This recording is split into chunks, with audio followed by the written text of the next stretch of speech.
Welcome to the Slop Farm. Enjoy the video.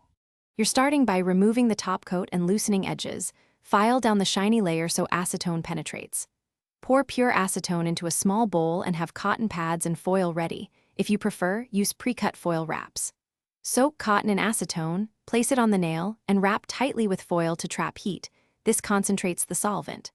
Once done, let the acetone work for 10–15 minutes while you relax your hands and check one nail first. You'll unwrap a single nail and test the extension. If it lifts easily, use a cuticle pusher at a low angle to slide the softened product off. This prevents natural nail damage.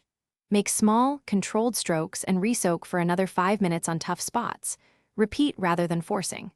Once most product is gone, switch to a fine buffer to even the nail surface and remove residue. Make sure to work systematically across all nails to keep timing consistent. You finish by gently buffing and washing your hands to remove acetone and debris, then apply cuticle oil and a rich hand cream to restore moisture. Trim and file the natural nails into a comfortable shape, and use a nail strengthener if they feel thin. This supports recovery. If you notice lifting, deep pain, or redness, stop and seek professional help because those signs suggest damage or infection.